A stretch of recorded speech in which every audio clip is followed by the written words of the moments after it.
Welcome to Work Life by Design. I'm your host, Mel Marsden.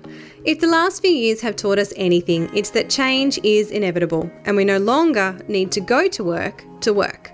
As a workplace dynamic strategist and the founder of COMUNiTI, I draw back the curtains on my own business, the clients and projects that we deliver, along with tapping into the knowledge and insights from academics, business leaders and champions of change.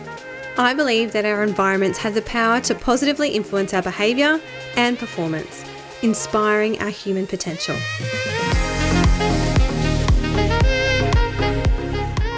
This program was made possible with the support from the Alistair Swain Foundation. To find out more, go to alistairswainfoundation.org.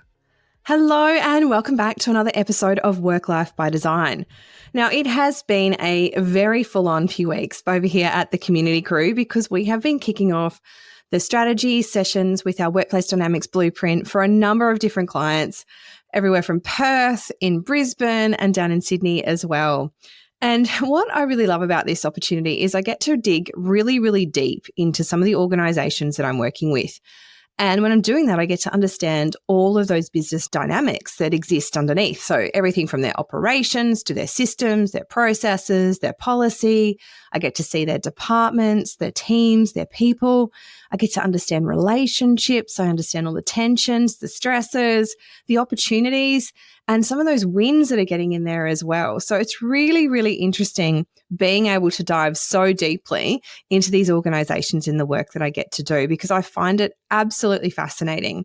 When I decided to expand my individual career out into the world of strategy, it was because I really wanted to understand how businesses tick.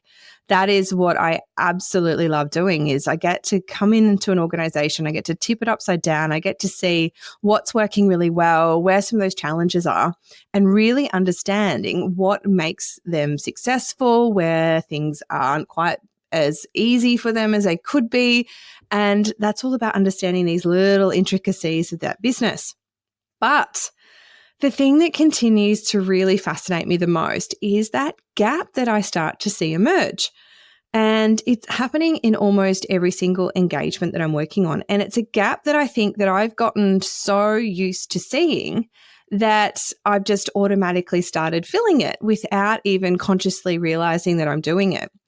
And when I started to expand into this strategic phase of what I'm doing, it's because I really wanted to know more about our businesses. I really wanted to create a greater impact as a designer in the organizations that I was working with because I was coming in and I was being handed these briefs. And those briefs usually consisted of the fact that we've leased this space over here. We have 100 people. We want 10 of those people to have offices and the other 90 people are going to get a workstation. And we really like what, so-and-so has done down the road in their workplace and we want to build that for us.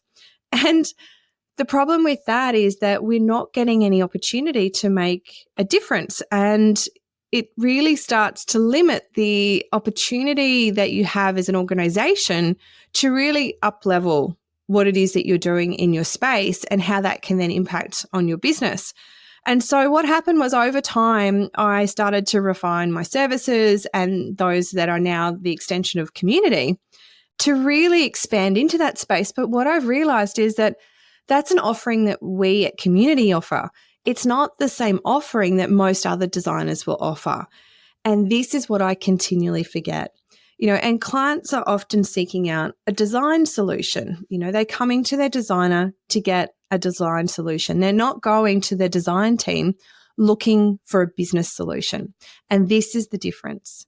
That is the difference between the service offering that I've started to automatically fill without consciously thinking about it, because coming from a design background myself and expanding into this space, I've forgotten that that is no longer the boundaries of where a designer sits. I've explored and have landed in this middle ground. And this difference is often either misunderstood or it wasn't something that was on their client's radar to even start with. And the amount of times that I have heard from clients is, we didn't even know that what you do is a thing. And so what I want to talk about today is, what is this thing? What is this piece of information that sits in this gap? And this thing that I do and the team at COMUNiTI do is really about bridging that gap between our people and culture and how that functions, the facilities and operations of a business, the actual design piece itself, but also the technology. And it's this sweet spot that sits in the middle of those that is really where we start to understand and start to unpack what it is that we can do for a business. And this is so far beyond just a design solution. It is actually a business solution. And the things that start to look at from this is we might start to identify leadership challenges. Are there capability uplifts that need to happen among the team in order for them to be able to support their people better, or to actually understand the change that they're about to go through and how to lead their teams through that? Do they need additional training? Is there leadership development that needs to happen? Because, most of us are promoted because of our own technical skills into these management positions, myself included, and we need to learn how to manage people, how to lead people, where we have to have those really difficult conversations. How do we do that? And so some of those challenges might be missing. They might also be missing the support structures that they need underneath to enable them to be able to have those conversations, to know where their boundaries are. And these are some of the things that we start to uncover. We also start to learn about some of the relationship dynamics that exist in organisations.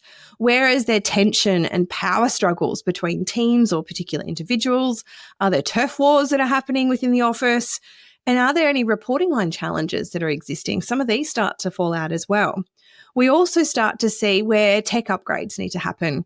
Is it clunky? Are there friction points across the office? Is it difficult for me to be mobile and agile in the office because my laptop won't plug into that screen over there, or I've got a different laptop to everyone else, so my connection points are different, or the mouse is missing from that desk there, so we're going to go and cannibalize another desk over there to make this one work because I prefer to sit here because it's near the window.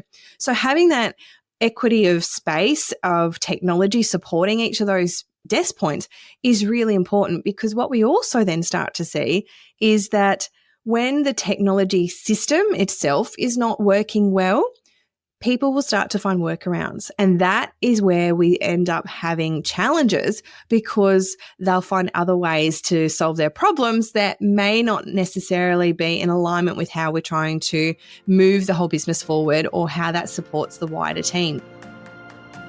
Are you ready to transform your workplace and inspire the human potential in your business? Then why not book in a complimentary strategy call with me? We'll uncover where you are and where you want to be, and the opportunity that lay before you to ensure that you are preparing your workplace to adapt to any future.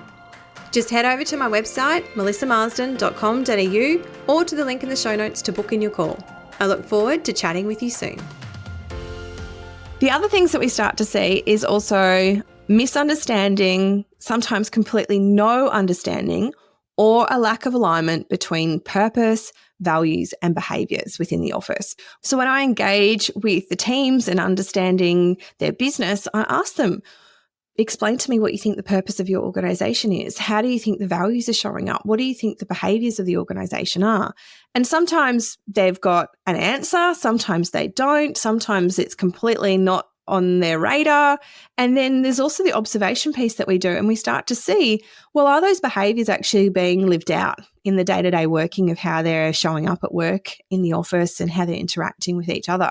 And that's where we start to see some of these things falling out. But what all this is boiling down to is the fact that what I've often been engaged to design in an office, and if I took every request that I get on face value, most organizations would just end up with 2.0 of what they already have, the slightly fancier version in a new space with the new things, but they've still got all the same operational and business system challenges, just in this fancier, newer space. And it's a completely missed opportunity, because when we start working with these organizations, we're seeing a bigger picture. We're seeing all of those moving parts, and this is the opportunity to completely reset. There's a great book that I have up here on my shelf. It's called Change Your Space, Change Your Culture. And it's because when we move into a new space, all of those habits and routines and rituals that we've had in our previous space can be broken.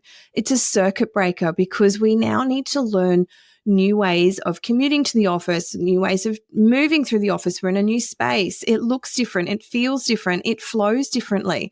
So this is an opportunity to completely reset our organization for our next evolution, and not taking the opportunity to look at these other operational pieces, structural system, processes, policy pieces in this time is a really big missed opportunity. So instead, when I'm looking at this business as a whole, I'm also starting to see what are these other peripheral challenges that are present and what could impact the business's success with this new workplace. Because you can design the greatest and fanciest and nicest workplace with all of the bells and whistles, but if you've still got these same operational challenges or still got the same old tech coming in, you will likely see that most of those challenges will raise their heads again after the bright and shiny honeymoon effect of the new workplace has worn off. So we need to be looking at this more holistically so that we can see a dramatic success in the outcome of this space. I also start to think about, well, who do we need to support this transformation in these other areas? Who else do we need to bring into the team? Do I know people? Do we need to go out and look for people? How can we bring these people together? And it's then starting to think, well, what are the other projects that are going to need to be considered? Are there those leadership capability uplifts? Do we need to get more leadership coaching? Do we need to support them with transformation and onboarding packs into the new space? What capability set do we need to enable our people with to help lead the change in this project? Are there policy and procedure reviews that need to get done? Do we need to do those tech upgrades? And is it a hardware or software or everything upgrade? And do we need to really support people with that change management process to help them transition through this entire process? And does that then extend out into some of these other projects? So we really start to think, well, how can I support this and that successful execution of the entire project? Because it's not just this one little bit. And this gap is one that is almost never expected by my clients, but it's always a really nice surprise for them. Just to see that depth of understanding that we gain from engaging ourselves in the business and that added value that our services bring to the entire process. Now, as designers, this is not something that is going to be in everybody's wheelhouse. You know, I'm a fellow business owner. I see the commercial outcomes, I see the commercial challenges, and I see those operational challenges as well because I experience them and I understand them. And I'm also bringing my highly entrepreneurial mindset to this process because I'm thinking about, well, how can I solve this problem? And where is there another opportunity to support the business in this way? And where are those other underlying issues that could potentially impact the success of this entire project in the workplace? And, you know, I get it. This isn't a conversation that happens all the time. And sometimes I need to sort of edge my way into these spaces because if I'm being engaged on a design project, people are looking at it going, well, you know, shouldn't you just be looking at the paint colors and the furniture selections? Why are you trying to understand our business challenges or our values or our purpose as an organization? And it really comes back to an earlier conversation that I had on the podcast with Dan Motto. And it's before we can start designing our workplaces, we really need to start thinking about how we design work itself. Where and how do we work? What are the systems, the operations, the facilities, the technology? What are all of those other pieces that go into how and where and why we do the work that we do? And this is the work that I find absolutely fascinating. Like, I love getting in and understanding this with an organization because I see it to be such a big opportunity. I see the potential of really looking at so many of these other projects that sit around the actual workplace design itself to elevate the business and to take it through that next transformational stage. You know, a workplace design is often a 5 to 10 year commitment because we're looking at that over the extension of the lease. A lot is going to happen in your business over that next 5 to 10 years. And this is that opportunity to set yourself up for that next iteration of growth, that next evolution of the business. And this is something that I love doing. And I love getting in touch with clients to sit down and see how this is possible for their business. So if you're a designer who sees an opportunity to expand the potential of your project and needs help in having these conversations, or you're a business leader ready to look at your business from another angle, get in touch.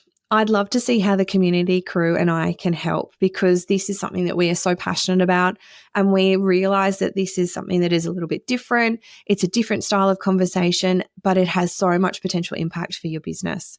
So that's it for today. Thank you so much for tuning in. If you've enjoyed today's episode, please, I would love you to rate or review wherever you get your podcasts. It helps us get the reach out there a little bit further for other people to find us and tune into these episodes and learn more about how they can start to inspire the human potential in their workplace.